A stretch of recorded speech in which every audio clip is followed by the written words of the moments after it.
I'm Joe Roberts. I'm chair of JSpaceCanada. At JSpaceCanada, our future is a vision of self-determination and sovereignty for both Jews and Palestinians in Israel-Palestine, championed by Canadian Jews. We aim to shift the conversation around Israel-Palestine from our political institutions to our Shabbat tables. We believe the way to do this is exactly what we're doing here, coming together, raising our voices, and finding community. Before we proceed, I'd like to acknowledge that this event is taking place on the ancestral homelands of Indigenous peoples across Canada, caretakers and stewards of this land for time immemorial, each with their own unique traditions, languages, and history. A few housekeeping notes. As you likely noticed, we're recording this session and we'll be sharing with our supporters and on our YouTube channel. While the recording will only pick up the spotlighted speakers, if you're concerned about being on the recording, you can turn your camera off. Because of one of our key pillars at JSpaceCanada is engaging in dialogue, we conduct all our speaking events exactly as that, a dialogue, not a presentation. I'll only ask a couple of questions to our esteemed guests to kick things off and set the tone, and then it's over to you. I highly encourage you to ask your questions in your own voice rather than having me read it from the chat, though both are open to you if you prefer. You can get in the queue and to ask your question by clicking on the reactions icon at the bottom of your Zoom screen and selecting raise hand. We ask that you please be respectful to our speaker and your fellow attendees. We have a zero tolerance policy for racism, anti-Semitism, Islamophobia, anti-Palestinian, or any other hateful language. Today, we're going to be discussing trends in Palestinian society, Palestinian-Israeli relations, and the future of the Palestinian Authority after Abbas, and the role public opinion plays in peacemaking. To dive into these topics deeper, we are so honored to be joined by an incredible researcher and writer, Dr. Khalil Shikaki. Dr. Khalil Shikaki is a professor of political science, director of the Palestinian Center for Policy and Survey Research in Ramallah, and member of the steering committee of the Arab Barometer. He is also a senior fellow at the Crown Center for Middle East Studies at Brandeis University. He finished his PhD from Columbia University in 1985 and taught at several Palestinian and American universities, including Al-Najah University, Birzeit University, the University of Wisconsin-Milwaukee, the University of South Florida, the University of Utah, and the University of Michigan. Quite an accomplished career. His most recent publications include Arabs and Israelis, Conflict and Peacemaking in the Middle East with Abdul Monam and Saeed Ali and Shai Friedman, on Shrinking the Conflict, Abbas's UN speech and the PA's ability to adjust to the status quo, Can Hamas and Does It Want to Lead the Palestinian People? Dr. Shikaki, welcome. Thank you so much for being here with us today. Thank you for having me. Okay, let's jump right in. We're at an incredibly tense time in Palestinian-Israeli relations. We're seeing violence at levels not seen since the Second Intifada. What is the feeling in Gaza and the West Bank and within Palestinian civil society today? Well, we have two main trends that are each by itself bring a great deal of risk to the domestic environment and to Israeli-Palestinian relations.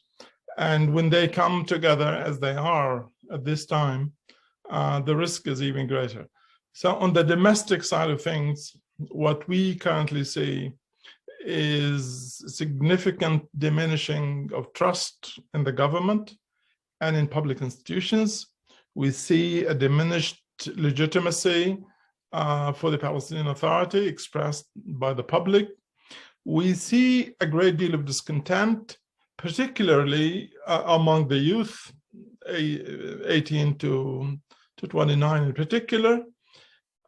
These three main trends that we have been documenting over the last decade or so are essentially a response to four main developments that have been in the making. And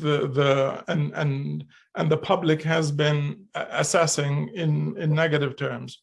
There is a great or a greater authoritarianism over time that has been growing in the political system, which is being seen by the public as becoming a one-man show.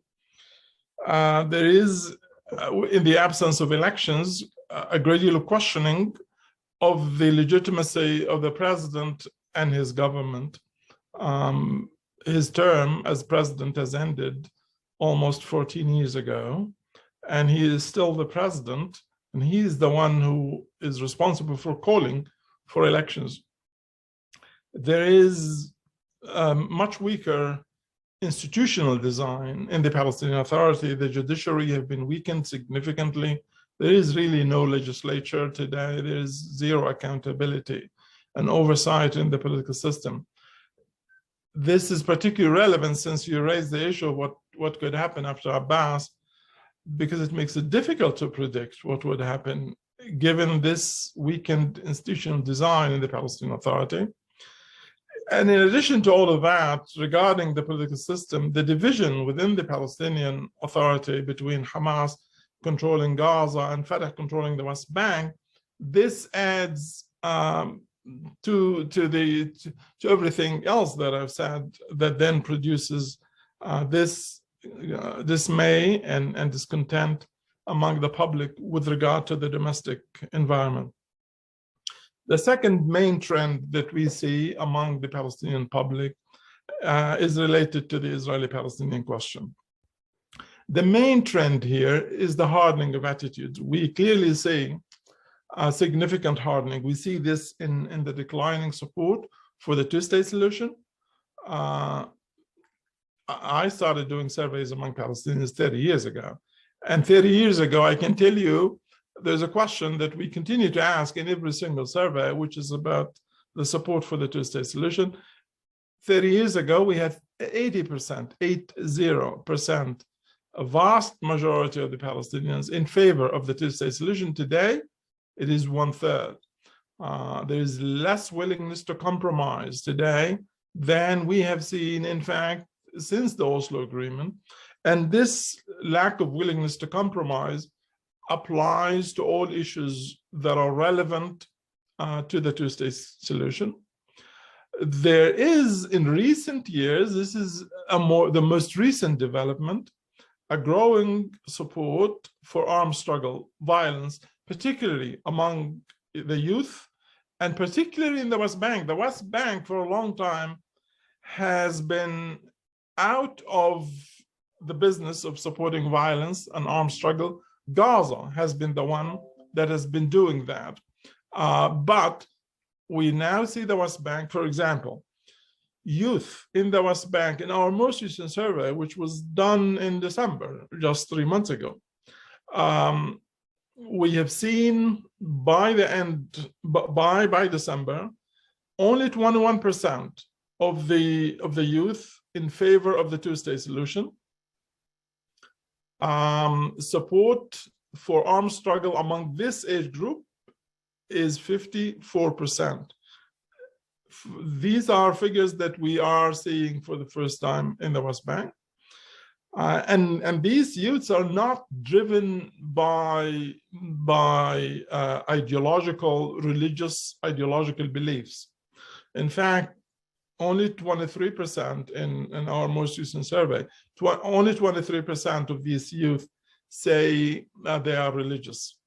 And when we ask them to vote in hypothetical elections, and we give them 3 candidates, the current president, Mahmoud Abbas, who is the leader of Fatah, Ismail Haniyeh, who is the most popular leader of Hamas, and Marwan Barghouthi. Marwan Barghouthi is in an Israeli jail. He is a member of Fatah Central Committee, so he's one of the leaders of Fatah. So we have 3 candidates in this last survey. And the youth that I'm talking about now, the youth in the West Bank, that are becoming more militant, 72% of them voted for Barghouthi. They did not vote for Hamas leader, and of course, they did not vote for Abbas. This is a very worrying trend in and by itself. If you just look at the changes that we see with regard to the domestic scene, this main trend is very risky for the Palestinian Authority, and certainly it is not likely to stay where it is now, and the possibility of an internal implosion should be taken seriously by the Palestinian Authority. But if you combine the two, this change, domestic change, and the change with regard to Israeli-Palestinian relations, this become a very lethal combination. It brings a lot more risks. The willingness to challenge, for example, the monopoly over coercive force by the PA, and the emergence of armed groups in various cities and refugee camps throughout the West Bank, but in particular in the northern part of the West Bank, is one such outcome of the combination of the two trends that I spoke about. We see this in the vast support for the formation of armed groups, particularly in our most recent survey in December, even among Fatah supporters, and the vast opposition to any effort by the PA to disarm, arrest, or contain these armed groups. Now, the change that we see in attitudes regarding the Israeli-Palestinian issue is driven by forces that I said that are not religiously motivated, but they are motivated by experience and by perceptions of this experience and its implications to the Israeli-Palestinian issue. Most importantly, the settlement expansion. In the eyes of the Palestinian public, this expansion makes it impossible to separate the two communities into two separate states. And in addition to that, it raises questions about the intentions of the Israeli government. That leads people to conclude that there is no partner on the other side, that the other side does not want peace, does not support a two-state solution, or even a one-state solution with equal rights. And so there is significant lack of trust. The level of trust, in fact, has been diminishing year after year during the last 8-9 years that we have been asking this particular question in joint Israeli-Palestinian surveys. And people come to the conclusion eventually that, as we saw in the last 2 years, that the other side understands nothing but the language of force, which leads then to this rising tension that we currently see throughout the West Bank. Okay, so you said a lot there. I want to unpack it a little bit. And I think the first question about, you talked about a generational divide. Where do we see, kind of what age group are we seeing? Was there an event that possibly, before and after we see folks who are born after a certain time that were viewing the political terrain in a completely different way? Indeed. There is no doubt that two things are important that have contributed to this gap between the age groups. The most important is obviously the experience of the second Intifada. The youth that we're now looking at are people who were born either during or after the second Intifada. The most militant group in Palestinian society are those between the ages of 15 to 25. In fact, occasionally we do conduct surveys, by the way, among the 15 to 18 years of age. And we do find that militancy, in fact, begins earlier than 18, which is a group that we normally survey. So if you are somebody who witnessed and experienced the second Intifada, you still remember the pain and suffering that came along. And if you live in the West Bank in particular, you don't see the benefits that the second Intifada brought. The Israeli army reoccupied the entire West Bank, unlike Gazans who believe that they came out victorious from the second Intifada because Israel was forced in their eyes to dismantle the settlements and to withdraw completely from the Gaza Strip back to the borders of 1967. And so for West Bankers in particular, remember I was trying to focus on the West Bank because it is this area that has traditionally been opposed to violence because of that memory of the second Intifada and the reoccupation of the West Bank. So, but this age group does not remember that. So this is one thing. The second is, why are young people so young, 15 to 25 in particular, that these are the men who are now carrying arms, kids essentially. And the reason that they have become involved started in 2011 with the onset of the Arab Spring.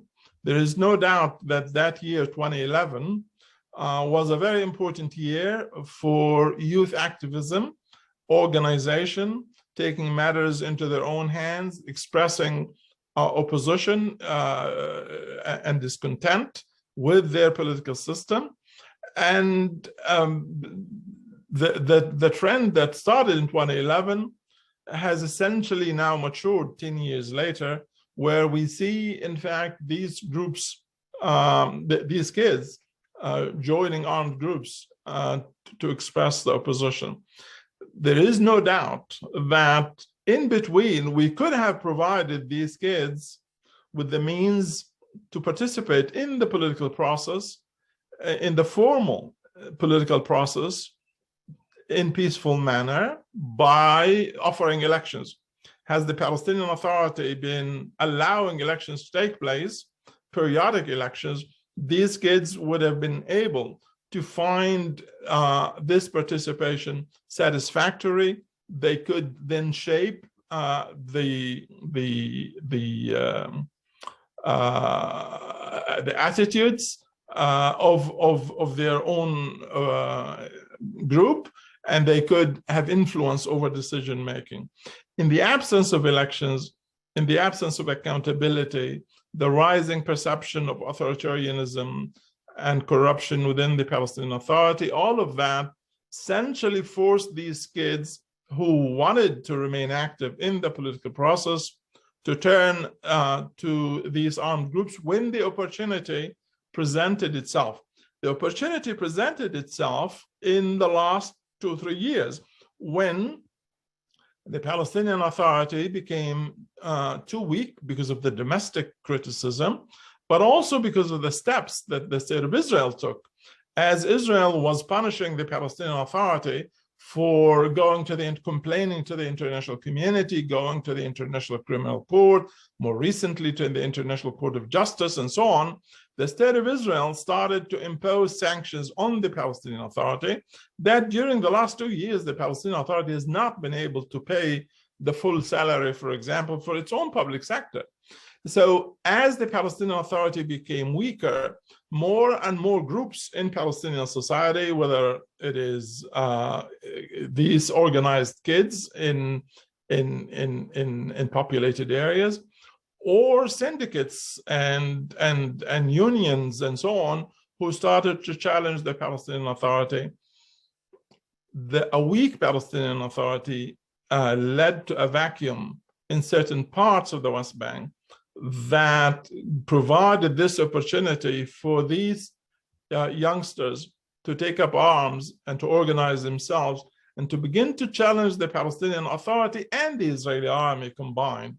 And that led to the more recent, in the last year in particular, we have seen significant rise in the number of Israeli incursions and the number throughout cities and towns in the West Bank. And the number of casualties have increased significantly as a result of that. Okay, I see we're getting some questions in the chat. I want to ask one more follow-up, and then we'll open it up to questions from the audience. You talked, in the answer to the original question, you talked about some of the public opinion polling that you had done around political leader. I'm actually curious about political movement.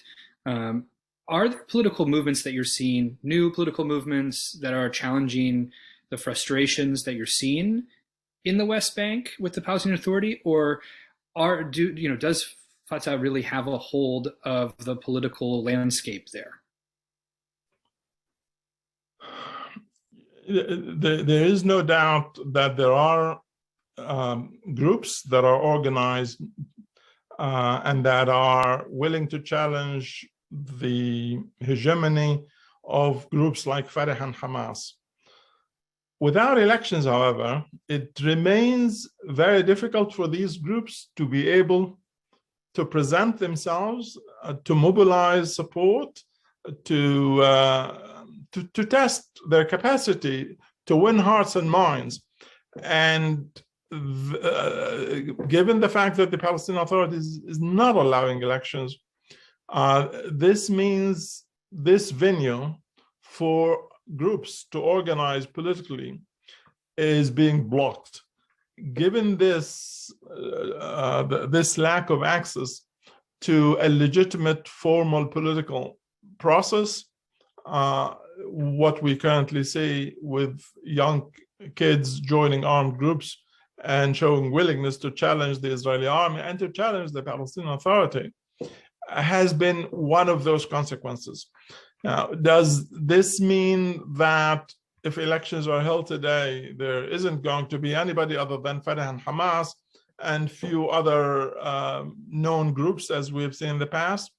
No, that isn't likely to be the case. In fact, exactly 2 years ago, in March 21, the vast majority of the Palestinians at that time believed that elections will be taking place in May, 2 months later.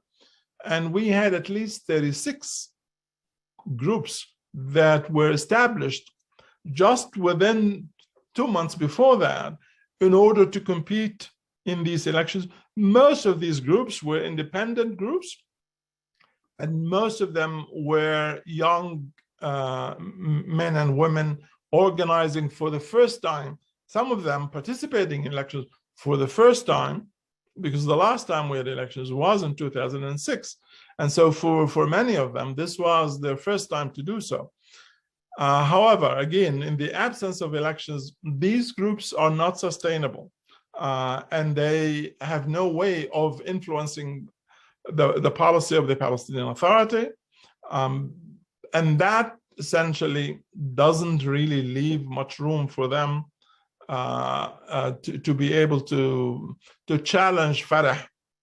In the political realm, it is trying to challenge the Palestinian Authority, and by doing so to challenge Fatah in a different realm, the realm that we see where the challenge of the kids, of the youth today, is in the formation of armed groups.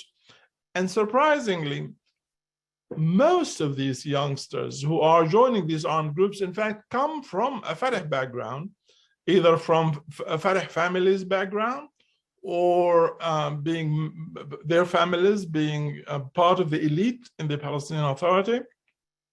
As I said earlier, these are not Hamas supporters. These are not supporters of other Islamist groups. They are secular nationalists. And it is the absence of other means of mobilizing and expressing their views that, in my view, is pushing them into the direction where they are now. Obviously, the Israelis are providing some additional incentives for them to do so, but there is no doubt that this is a combination of factors. Our own failures in government, that is the failures of our leaders, to maintain a more democratic political system, one that these youngsters would be able to find the opportunity to express themselves and to influence decision-making. And what the Israelis do, the perception that the two-state solution is dead, that the Israelis don't want peace with the Palestinians based on a two-state solution, would never end their occupation, do not understand the language of negotiations and diplomacy and language of war. So all these things, these are attitudes that are expressed by the vast majority of young Palestinians. So I saw a question in the chat. So we see, you mentioned this deep frustration with the political system and immobility of the political class. Why do we not see Palestinians in the streets protesting vis-a-vis what we see in Tel Aviv against that structure? Why don't we see them pushing back in the same way? Just as if you look at the armed groups, you also see a great deal of fragmentation. The youth that we are talking about have not been able to organize themselves effectively. So they remain significant fragmentation. They remain leaderless. Who is the leader that I mentioned earlier, who is the most popular among the kids? He is Marwan Barghouti. You know what is Marwan's age? He is over 60 years of age right now. So that tells us that these youngsters cannot find one of their own to lead them. And so Barghouti remains the most popular leader among them. So and there is no doubt that, again, the lack of formal political institutions, formal political processes where these kids can have that kind of experience in organizing and mobilizing and building leadership, that has been responsible for this lack of ability to organize. You want to compare this to what is happening in Israel, where established political parties have the organizational capacity to bring out tens of thousands of people. None of these young groups that have just emerged, or those that emerged back in 2011, none of them have that organization capacity. There's no way that they can bring dozens of people to the streets. They did actually in 21, by the way, to protest against the cancellation of elections and other measures that were taken by the Palestinian Authority. But they certainly do not have the capacity to bring in tens of thousands of people, as the case is in Israel. So we have a question here from Harold Forrester. How can you expect any progress towards peace if the Palestinian government continues to refuse to meet or to negotiate any possible compromise?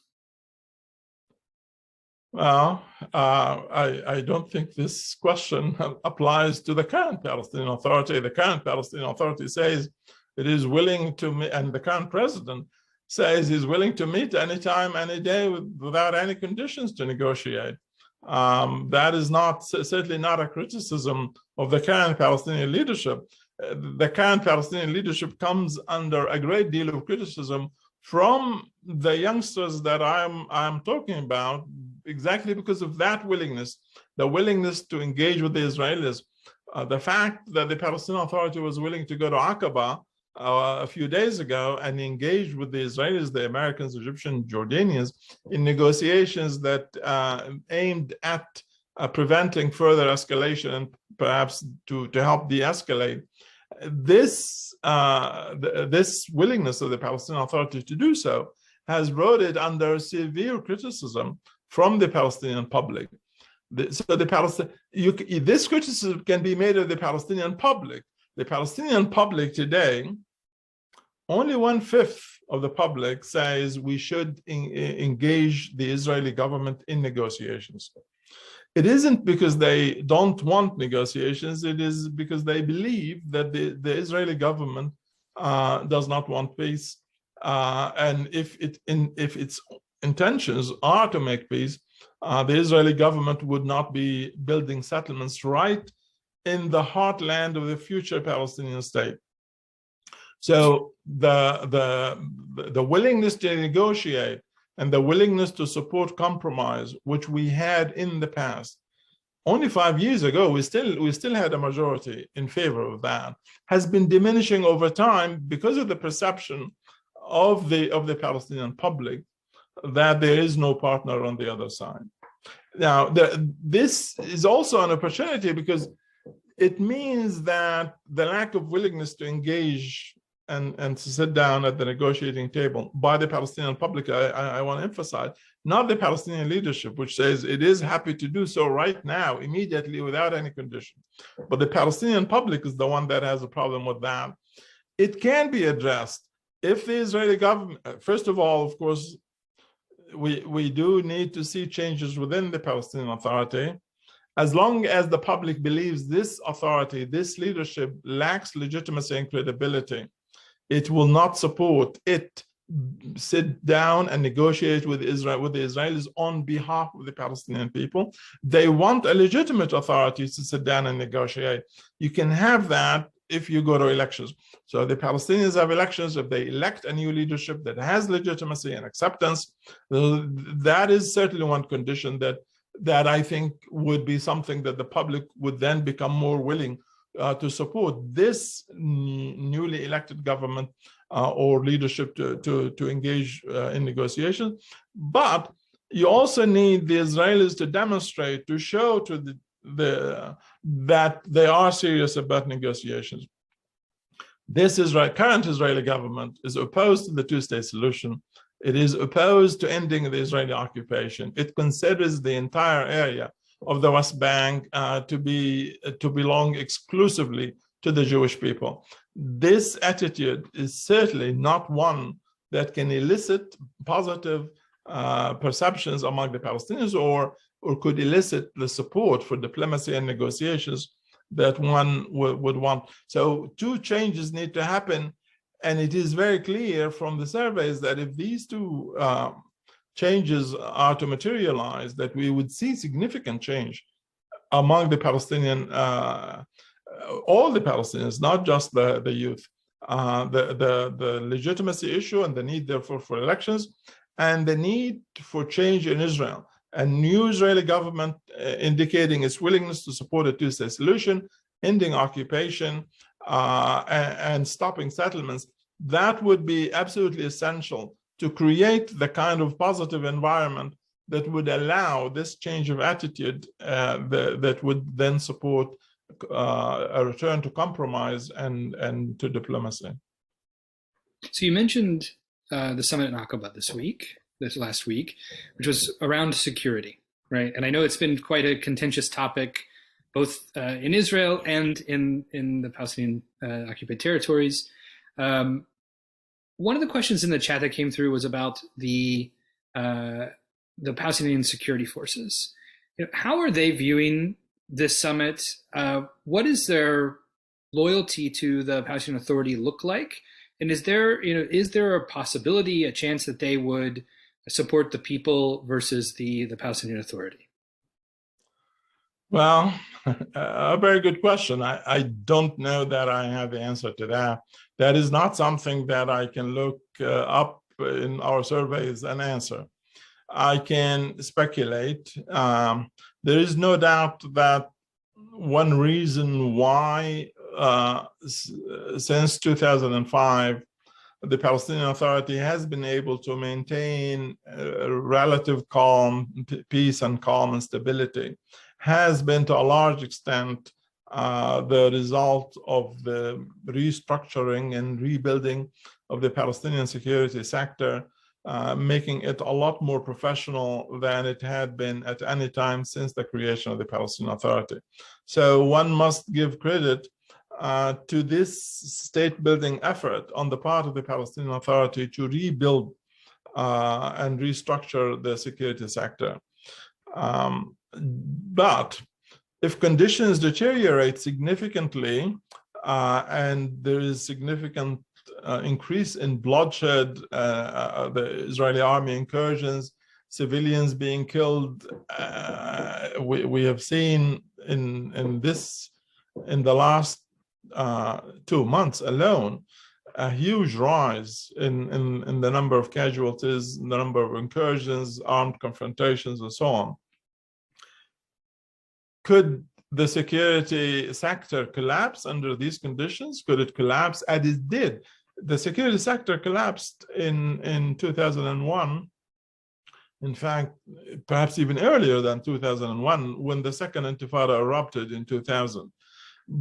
The eruption of the second Intifada came at a time when the Palestinian state-building efforts in the security sector in particular were not all that great. And so it did almost immediately collapse. And many of the members of the security sector at that time joined the armed groups that were challenging the Israelis. So the conditions today are definitely different than they were back then. The security sector today is organized, managed, and trained in a very, very different manner. So it is a lot more professional. But the question will be whether it can maintain this level of professionalism under control by civilians, could this continue if things escalate? Now, I would say most likely yes, but with one exception. If the Palestinian Authority's ability to deliver services in many other areas begins to suffer and the Palestinian Authority becomes weaker and weaker, definitely this will have its impact on the security sector as well. And if you can't pay, for example, the security sector, we have more than 40,000 men under arms in our security sector today in the West Bank.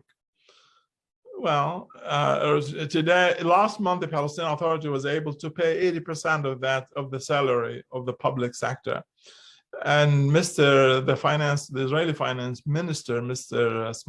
Smotrich, doubled the amount of funds that he deducted from the clearance fund transfers to the Palestinian Authority. Well, that means less money to pay the public sector.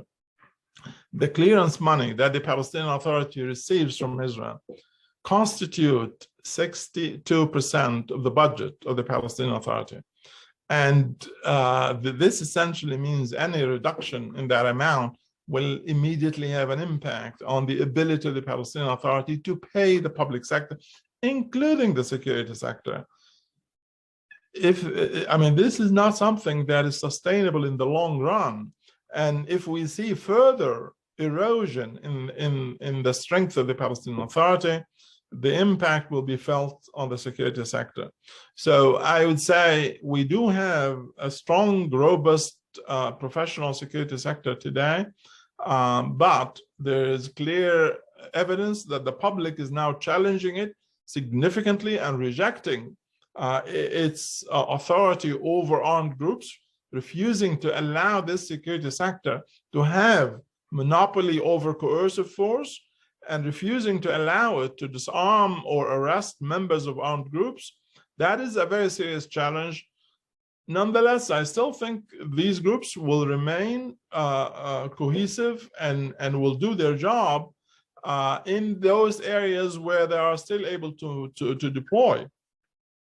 We know that over the last 2 years, certain parts of the West Bank, this security sector, as professional as it might be today, was unable, starting about 2 years ago, to deploy its men in certain parts of the West Bank, which led to the creation of the vacuum that I spoke about earlier, and the rise of many armed groups in these places, leading to a significant rise in the number of Israeli army incursions, a significant increase in armed confrontations, and people dying, and so on and so forth.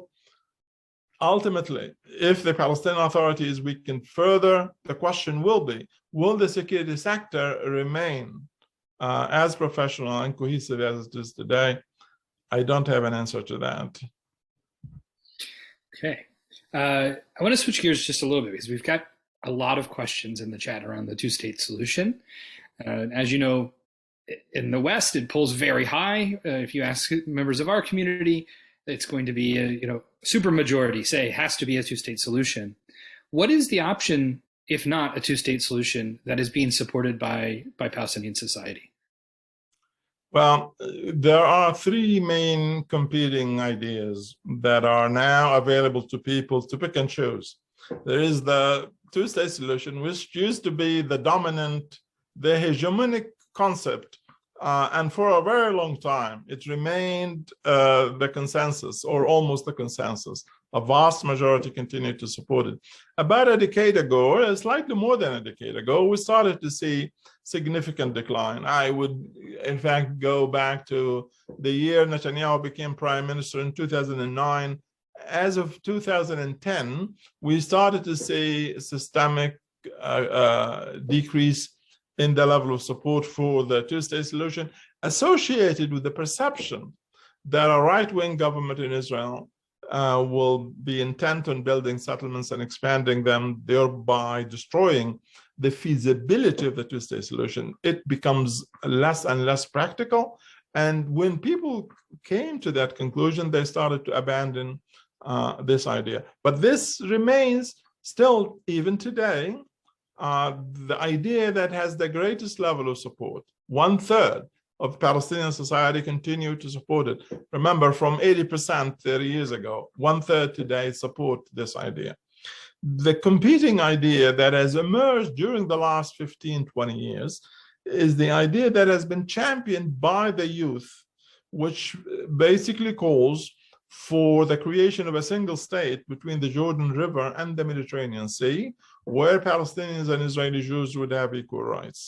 This democratic equal rights state is supported today by less than 30%. So there is a recent, in fact, decline in the level of support for this idea.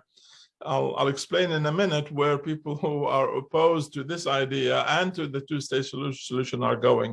But there is a third alternative, a concept that Hamas advances, which basically says the entire area between the Jordan River and the Mediterranean Sea is Muslim, Arab, and Palestinian, and that there should be a Palestinian state in that area.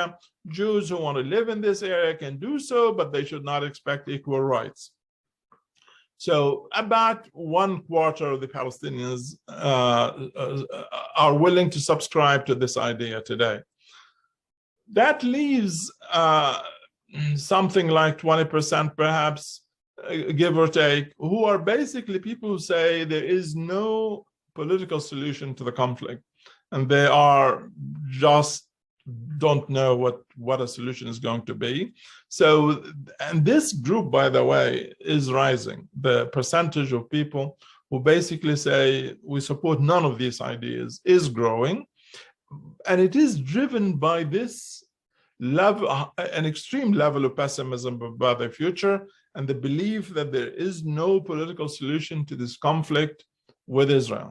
And so, remember what I said earlier. There are people who just a few years ago among the youth who supported the idea of a one-state solution with equal rights. Well, many of them are now sitting in this fourth group, which says there is no solution. There is no political solution to the conflict. And many of those are the ones who are joining the newly created armed groups.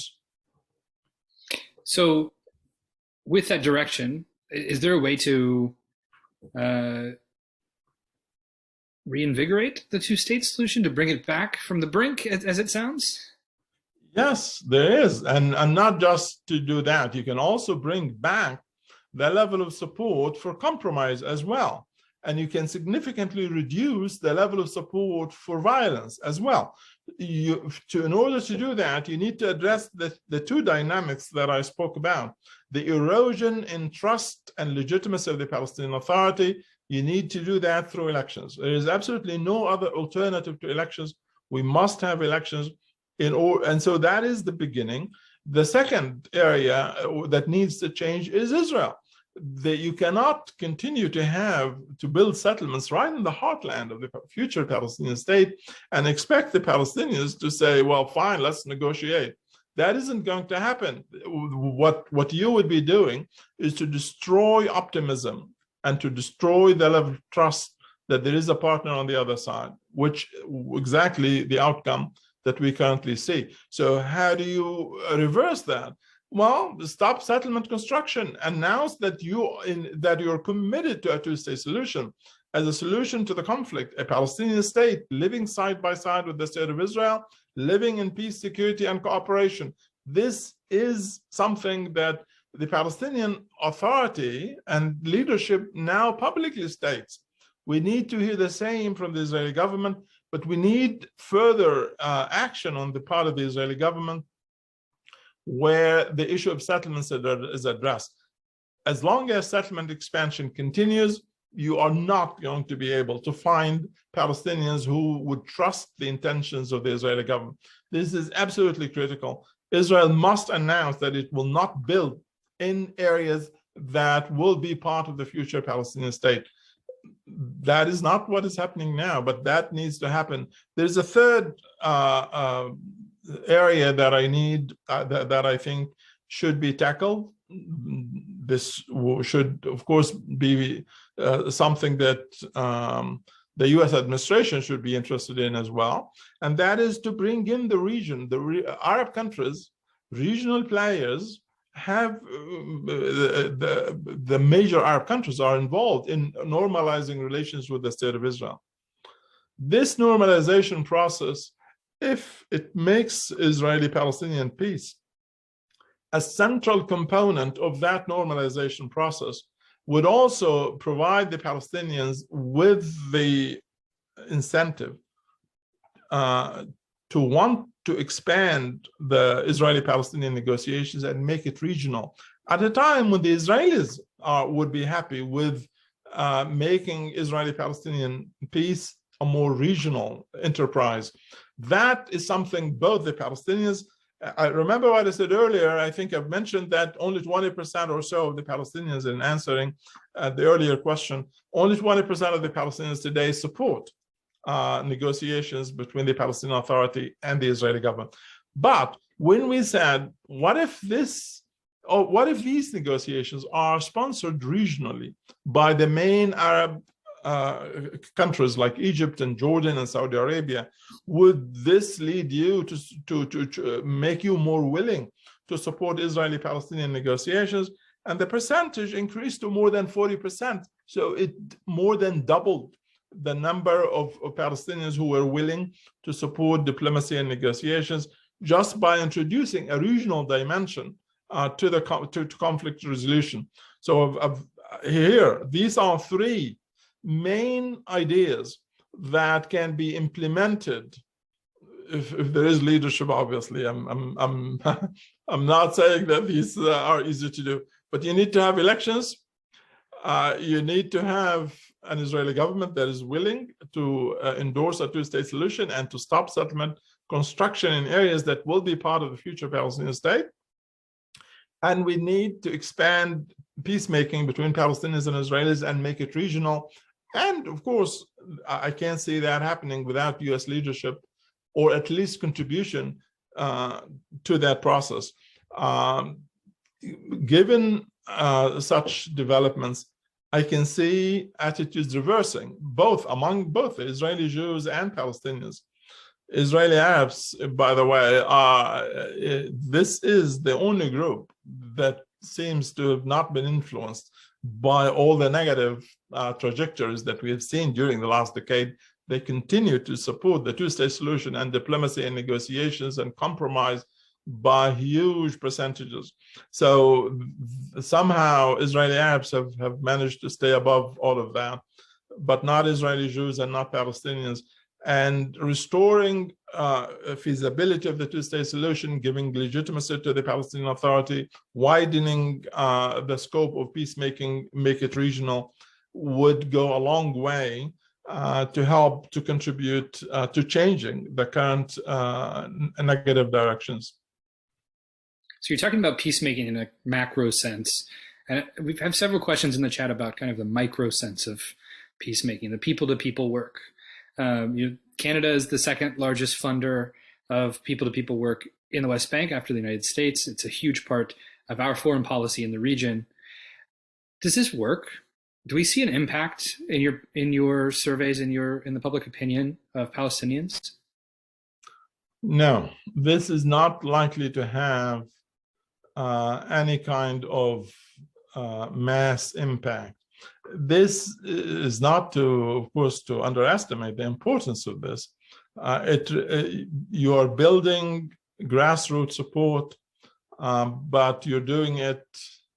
The success in moving things, in restoring trust under extremely adverse conditions, that is extremely difficult to do. The trend that you're fighting against is huge. It would require a tremendous investment to counter the negative impact of all these other developments. And you will only be able to reach a small number of people. Ability to reach the masses overall is extremely extremely difficult to do, given these negative perceptions, because you will also be fighting against the tide. What is the tide today? The tide is against what would be considered normalization. Normalization in this case would be Israelis and Palestinians talking to each other, people to people. So you're not really going to be able to find a lot of people willing to engage. We, in our most recent survey, joint Israeli-Palestinian survey, which we did in last December with our colleagues at Tel Aviv University, we asked this question. We asked people, both sides, whether they would be willing to engage in this kind of dialogue with the other side. On the Palestinian side, we only found 13% who said they are willing to engage in that kind of discussion. Now, 13% is a lot of people. Obviously, this is not to be taken lightly, but it is significantly less than what one would hope for if your approach is a sort of grassroots approach. The problem is this approach, in my view, while I would still think that it is an important step and a positive one, isn't really likely to be able to fight against the tide that is extremely negative. So I'm not saying that public opinion, look, based on the surveys, public opinion among Palestinians and Israeli Jews is not a force for peace. However, the surveys that we are doing with our colleagues at Tel Aviv University right now do indicate clearly that public opinion is not an impediment to peace, but that essentially shifts the focus from the public to the leadership. When we say it is not an impediment, we're basically saying if leaders want to lead, if they have a good idea, and if they are to start behaving like leaders and to begin to lead rather than look behind their shoulders and say, well, do I have a constituency that will support these compromises? Well, the answer is no. You don't have a constituency right now. You have to build this constituency. And if you keep looking behind your shoulder, you're not going to get there. But we're telling you that if you lead, there will not be opposition from the public. They will support you. However, you in this case cannot be someone whose electoral term has ended 14 years ago. That is simply not feasible. You need to have electoral legitimacy. You need, if you want people to trust you, you need to have that kind of legitimacy. So, Dr. Shikaki, I recognize that the events of the last week, you probably have not been able to run a survey on that quickly. But I'm curious, I think we're viewing this from afar and feeling like the escalation and violence is, especially from settlers, is extreme and markedly different than what we've seen in the past. How is the Palestinian street viewing that? What do the conversations look like around it? And is it viewed as different or more of the same? We are now preparing to conduct our next survey, which will be done. We'll start collecting data in just a few days. And so we will have the answer to your question. But there is no doubt, given previous experiences, that incidents like the one that we have seen in Hawara recently with the settler attacks and on civilians and homes and private property and so on, will have a very negative impact. Now, if you combine that, of course, with statements like the ones that our public is hearing from the finance minister in this Israeli government, then the finance minister who wanted to wipe out the entire town, who wanted the Israeli government to wipe out the entire town, that kind of language, of course, is very, very scary to Palestinians. And in fact, our next survey, we're trying to see the impact on people, whether they think that this kind of incitement against Palestinians could lead to massacres or forced expulsions and things like that. If people do reach this kind of level of threat perception, that they believe that the other side is willing to commit massacres or plan mass expulsions and so on. Things that would have been just unthinkable just a year ago are now things with this new Israeli government and the perception that the settler violence is being encouraged by the Israeli government, and that the army is sitting on the sideline instead of preventing or fighting against it. These are perceptions of the Palestinian public today, and they could lead to these negative nightmare scenarios. But if and when that happens, that will only create an atmosphere that is more destructive and where attitudes will certainly be more hardline and more militant than we have seen in the past. So I recognize we've talked about a lot of frightening trends, worrying trends. What in these surveys, what in your work, what is it about it that gives you hope? The most important reason for hope is that all the militancy, all the negative trends that we currently see, which is what I tried to highlight from the beginning of my first answer to you, is not driven by ideology, is not driven by changes in the values of the Palestinians that I can see from our own surveys. And they only reflect experiences. They reflect more exposure to violence. They express more exposure to hardships, which is something that is manageable. You can reduce exposure to violence, you can reduce hardships, and therefore shift attitudes and bring back the more willingness to compromise, the more willingness to trust, and so on and so forth. This, to me, is the most fundamental conclusion from the findings, that the changed attitudes that we are documenting in the surveys, both on the domestic side of things and on the Israeli-Palestinian relations, are things that are manageable. You can address them. We know exactly what is producing them, and we know how to reverse them. We, in this case, not the researchers, but leaders. We need leaders who are willing to do that. But the research that we're doing show that if they decide to do that, the outcome will be highly promising. Thank you. Well, I recognize we're at time, so I want to thank everyone for joining us this afternoon. Thank you, Dr. Shikaki, for sharing your research, your knowledge with us. And finally, I just want to say we cannot bring you these events and speakers without your financial support. We rely on your donations to keep doing this work at JSpaceCanada. The best way to contribute is by making a monthly donation so we can plan for monthly programming like this and have these critical conversations with Canadians.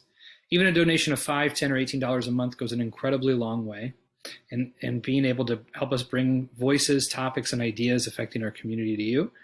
So please look out for an email shortly with a donation link, as well as links to some of the ideas and topics we discussed today.